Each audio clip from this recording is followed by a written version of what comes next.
안녕하세요. 오늘 우리가 함께 읽을 말씀은 마태복음 13장 말씀입니다. 네 가지 땅에 떨어진 씨 비유. 그날 예수께서 집에서 나가사 바닷가에 앉으심에 큰 무리가 그에게로 모여들거늘 예수께서 배에 올라가 앉으시고 온 무리는 해변에 서 있더니 예수께서 비유로 여러 가지를 그들에게 말씀하여 이르시되 씨를 뿌리는 자가 뿌리러 나가서 뿌릴새 더러는 길가에 떨어짐에 새들이 와서 먹어버렸고 더러는 흙이 얕은 돌밭에 떨어짐에 흙이 깊지 아니하므로 곧 싹이 나오나 해가 돋은 후에 타서 뿌리가 없으므로 말랐고 더러는 가시떨기 위에 떨어짐에 가시가 자라서 기운을 막았고 더러는 좋은 땅에 떨어짐에 어떤 것은 100배 어떤 것은 60배 어떤 것은 30배의 결실을 하였느니라. 귀 있는 자는 들으라 하시니라. 비유를 설명하시다. 제자들이 예수께 나와 이르시되 어찌하여 그들에게 비유로 말씀하시나이까? 대답하여 이르시되 천국의 비밀을 아는 것이 너희에게는 허락되었으나 그들에게는 아니 되었나니 무릇 있는 자는 받아 넉넉하게 되되 없는 자는 그 있는 것도 빼앗기리라. 그러므로 내가 그들에게 비유로 말하는 것은 그들이 보아도 보지 못하며 들어도 듣지 못하며 깨닫지 못함이니라. 이사야의 예언이 그들에게 이루어졌으니 일렀으되 너희가 듣기는 들어도 깨닫지 못할 것이며 보기는 보아도 알지 못하리라. 이 백성들의 마음이 완악하여져서 그 귀는 듣기에 둔하고 눈을 감았으니 이는 눈으로 보고 귀로 듣고 마음으로 깨달아 돌이켜 내게 고침을 받을까 두려워함이라 하였느니라.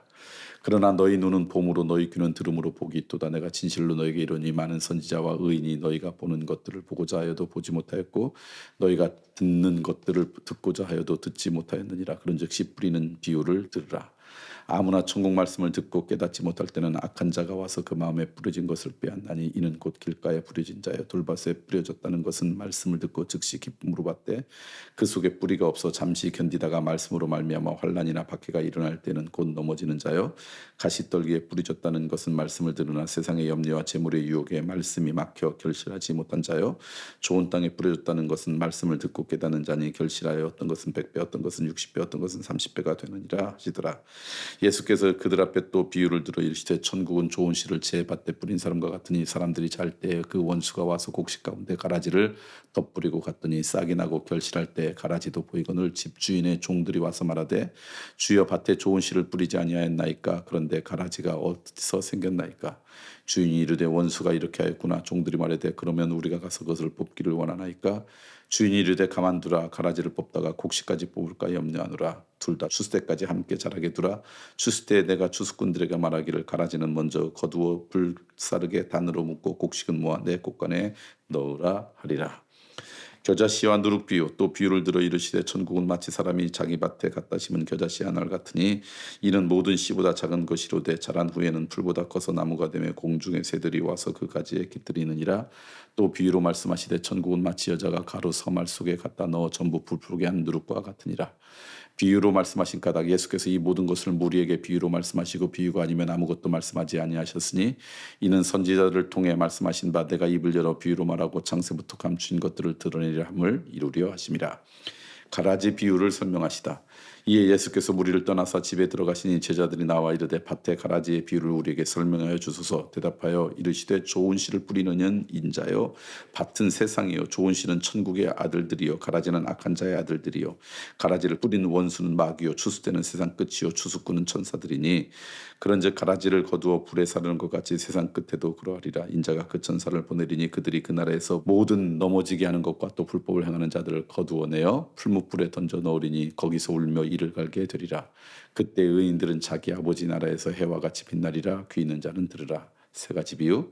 천국은 마치 밭에 감추인 보화 같으니 사람이 이를 발견한 후 숨겨두고 기뻐하며 돌아가서 자기의 소유를 다 팔아 그 밭을 사느니라.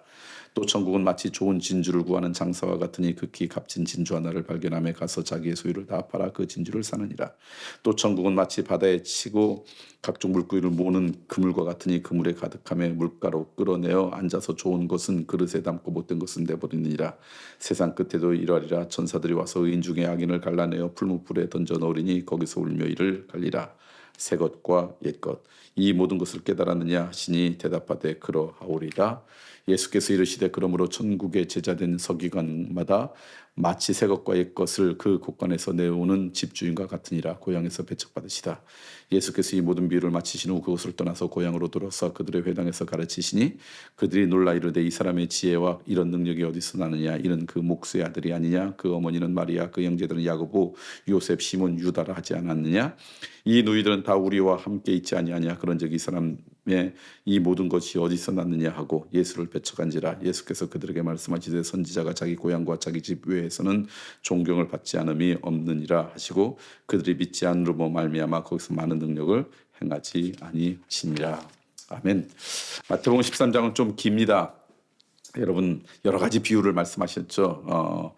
그 네 가지 땅에 떨어진 씨의 비유. 그러니까 씨라고 하는 건 말씀인데 말씀은 똑같아도 어느 땅에 떨어지냐에 따라서 열매를 맺는다는 거죠. 그 밭이라는 건 뭐예요? 우리의 심령이죠. 그러니까 여러분 하나님의 말씀을 어떤 마음으로 받느냐 이게 굉장히 중요하다는 거죠. 아무리 하나님의 말씀이어도 내가 마음이 돌짝밭 같고 길가 같고 그냥 황폐하면 자라지 못하고 옥토밭 같은 밭에는 그 말씀이 자라서 아름다운 열매를 맺는다. 그러니까 우리가 공동체 성경 읽을 때나 주일날 예배를 드릴 때나 여러분 마음이 옥토처럼 아주 좋은 마음의 밭이 되어서 모든 말씀이 심령이 여러분의 심령에 떨어져서 잘 자라서 열매 맺는 인생 되는 것, 이건 우리에게 큰 축복입니다.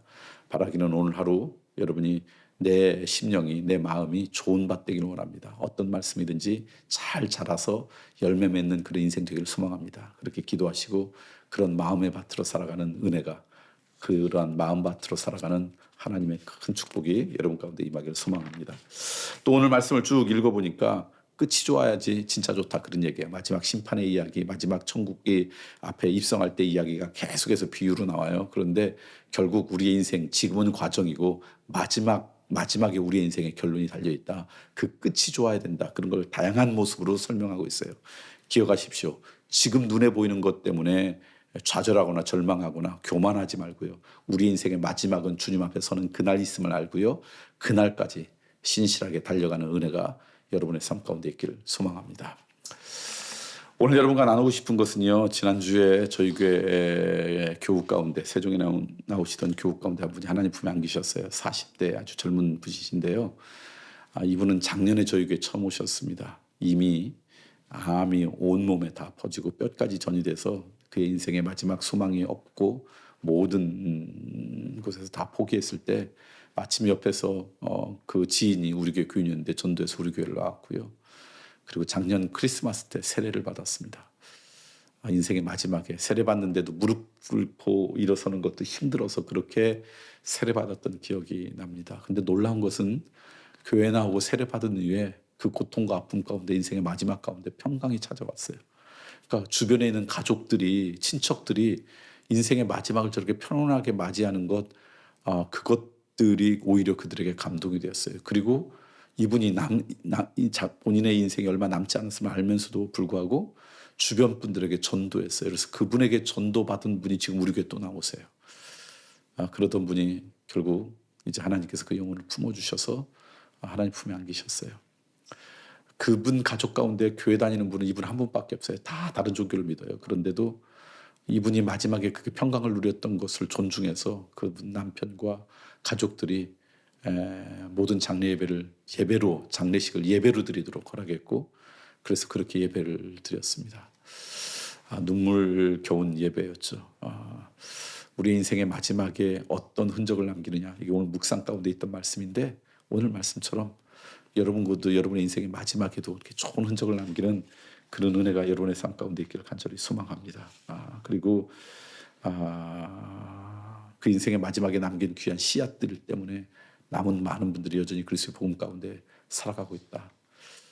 그분은 아주 짧지만 정말 하나님의 사랑과 깊은 은혜를 누린 그런 복된 인생이었음을 믿습니다. 우리 인생의 마지막도 이런 아름다움이 있기를 간절히 소망합니다.